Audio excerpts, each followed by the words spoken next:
अस्सलाम वालेकुम व्यूअर्स, मैं हूं Tauqeer Hussain. Viewers, parts of speech के 7वें पार्ट की मजीद डिटेल के साथ आपके सामने हूं। 7वां पार्ट है द प्रेपोजिशन। द प्रेपोजिशन के बारे में मैं आपको इसके टाइटल की वीडियो में इसकी डेफिनेशन विद एग्जाम्पल्स और इसका कंप्लीट इंट्रो आपको मैं दे चुका हूं कि प्रेपोजिशन क्या होती है और यह कितनी इंपॉर्टेंट है। अब जैसे कि हर पार्ट ऑफ स्पीच की आगे मजीद डिटेल में आपको बताता जा रहा हूं अलग-अलग करके, तो प्रेपोजिशन के बारे में मैं आपको इसकी काइंड्स के बारे में बताऊंगा। तो व्यूअर्स, जैसे हर पार्ट्स ऑफ स्पीच की मजीद आगे काइंड्स होती हैं, तो प्रेपोजिशन की भी आगे 4 काइंड्स हैं, जो कि मेरे ख्याल से आपने हमारे इस तालीमी निज़ाम में तो सुनी भी नहीं होंगी। 3 तो आपने सुनी भी नहीं होंगी। तो प्रेपोजिशन की पहली काइंड का नाम है सिंपल प्रेपोजिशंस,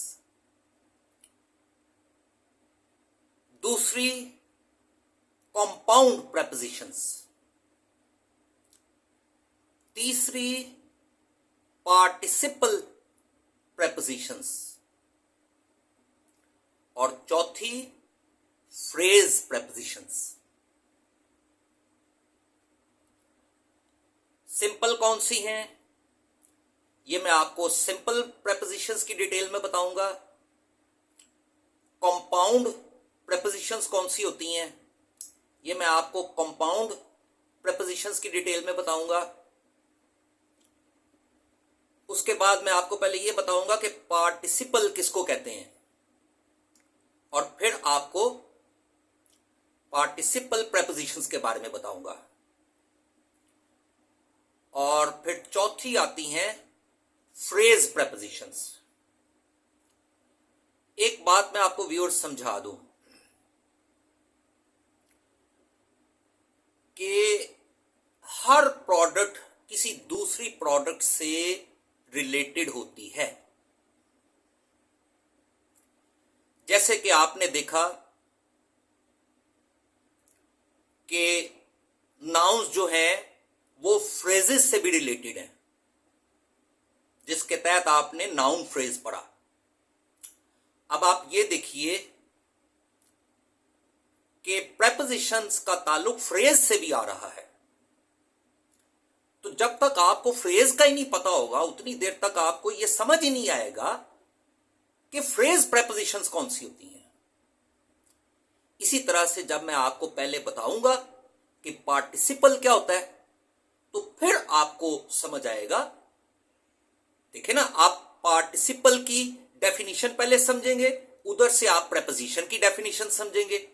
तो जब दोनों की आपको डेफिनेशंस आती होंगी तो आपको खुद ब खुद उनका आपस में कनेक्शन समझ आ जाएगा।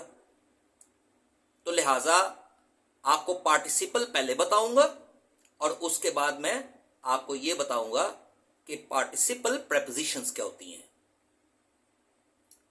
लिहाजा हर प्रोडक्ट की डेफिनेशन को समझिए, उसको जहन में रखें, उसको मेमोराइज करें, ताकि जब किसी प्रोडक्ट का किसी दूसरी प्रोडक्ट के साथ रिलेटेड कनेक्शन सामने आए तो आप उनको रिकॉल कर सकें, और आप फिर वो जो न्यू प्रोडक्ट है, जो कि कंबाइंड प्रोडक्ट है, आप उस कंबाइंड प्रोडक्ट को आसानी से समझ सकें। कमेंट कीजिए, कोई पॉइंट ना समझ आए झिझकिए मत। कोई आपको डेफिनेशन समझ नहीं आ रही तो कमेंट कीजिए, मैं रिस्पॉन्ड करूंगा। Thank you.